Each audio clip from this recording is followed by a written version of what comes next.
Hey guys, welcome back to episode 59 of the Sim Racing Show, and this week FANATEC is arguably the star of the show again because they've quietly dropped one of their biggest updates ever.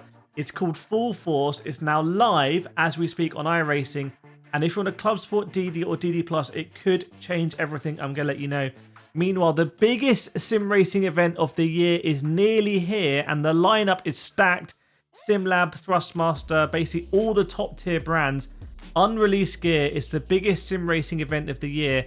Tickets will be live shortly, I believe. I'm going to be there as well. And also, iRacing's 2025 Season 3 update is out. And while the new cars are being received as solid, the real story is obviously the GT3 overhaul. New tyres, new aero, and perhaps now finally grip that will actually hold all the way through a stint. It could be iRacing's answer to LMU's Physics Flex. And the early feedback is interesting. Racing, by the way, adding 2 more Super Touring icons. JD and Driftmaster dropped his big first patch. And Project Motor Racing, this game that I'm worried is going to be terrible, but it might also be good. I just don't know. You will be able to play at the Goodwill Festival speed next month. Let's get into it. Let's start with FANATEC because it's big news for FANATEC users who have been waiting years for this. Even when I went over to FANATEC and interviewed ex-CEO Thomas Jackemeyer, Full Force was the thing a lot of people were talking about, and iRacing is officially the first sim to support it. We'll talk about GT7 in a bit. FANATEC's next gen force feedback protocol is designed for direct drive systems. Now, it gives players a new, what they say, wheel low frequency effects menu to tweak everything from engine rubble to road texture.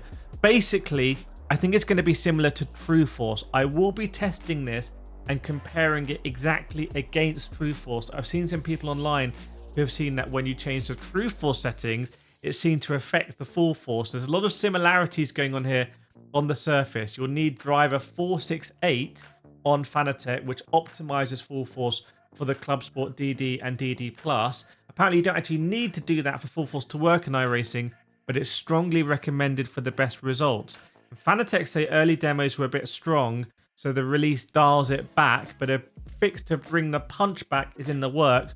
Already it sounds like there's some issues going on with the implementation, and you will actually want to tweak the True Force section in iRacing's app.ini file. I wonder what Logitech make of all of this, because Logitech with True Force, you know, I've been singing its praises on my Logitech G Pro, really enjoying it on Gran Turismo, also in iRacing. But now FANATEC have a competitor, and it does allow you to fine-tune the strength of every effect you're getting in the force feedback. Now, FANATEC say it has layered vibrations, engine shakes, traction loss, rumble strips, all tailored for zero latency. I would say, from my experience of True Force, what it really means is that as I'm approaching a corner on the entry curve, on the rumble strips, I can really feel that high-frequency vibration. As I come onto the white line, onto the tarmac, I'm getting a different vibration. And then as I load the car up, I'm really feeling the load with different vibrations.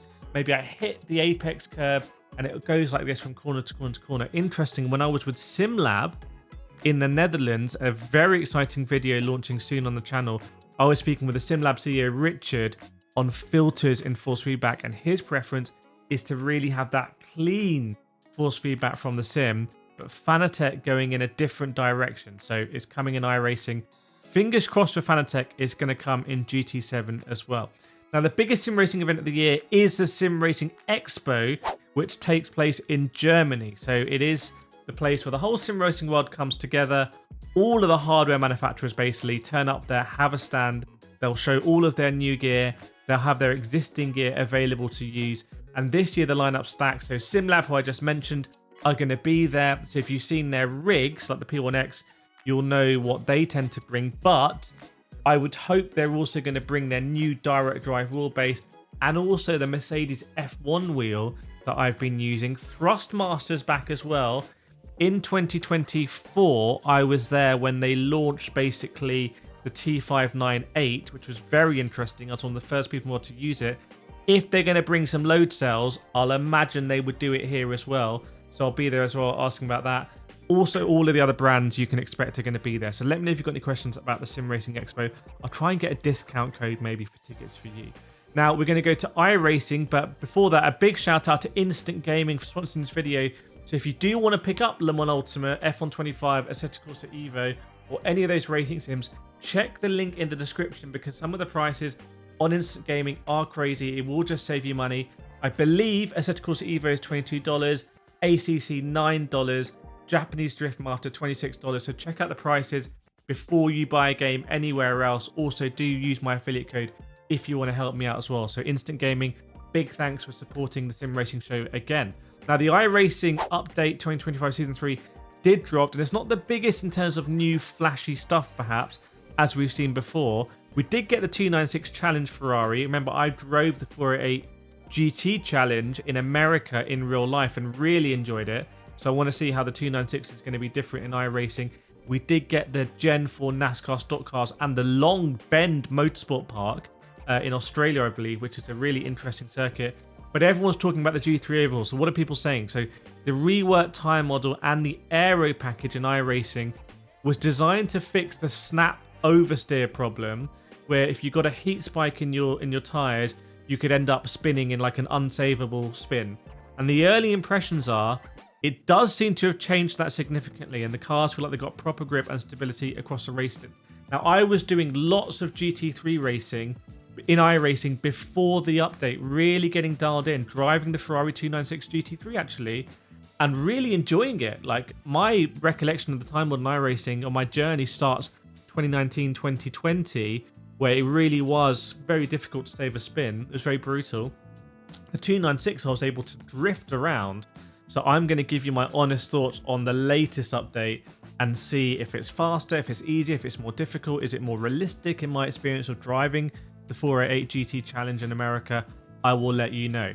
Now, JDM Players, Japanese Drift Master, the game's proper patch, first proper patch just dropped, and it's a big one. So you've got cloud saves, so you can keep your save no matter what device. You just got to make sure you launch the game from your main PC first. And they've got nice quality of life stuff, so destructible barriers have been added. The world should feel a bit more alive now with that. A bunch of car fixes. The BRZ, Civic, 400Z and Sylvia S14 setups getting tweaked as well. There's no major tuning overhaul yet, but the developers are already teasing better force feedback and new wheel presets, so that's good signs. Race Room is continuing its run of adding super touring content, so 2 more classics on the way, the iconic Alfa Romeo 156 and the Opel Vectra. So these 90s legends are going to join. The grid is stacked in Race Room. Volvo S40, 850, Audi A4, BMW 320i and Honda Accord.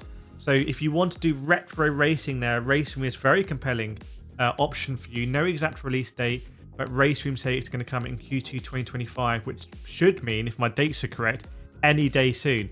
Now, talking about a new sim that I am cynical on, you know, I've seen Mind's Eye come out. Anyone who's seen Mind's Eye, the developer's like, this is going to be amazing. It's going to be the best game ever. And it comes out and it doesn't work.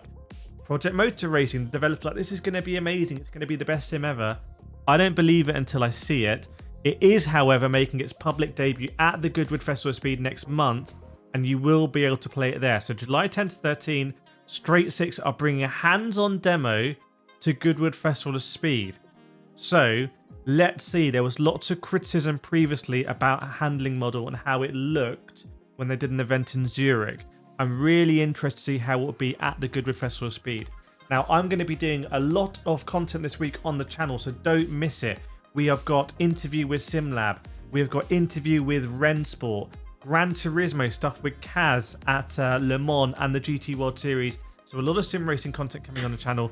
I hope you're going to enjoy it. Make sure to like and subscribe, and I'll see you in the next episode.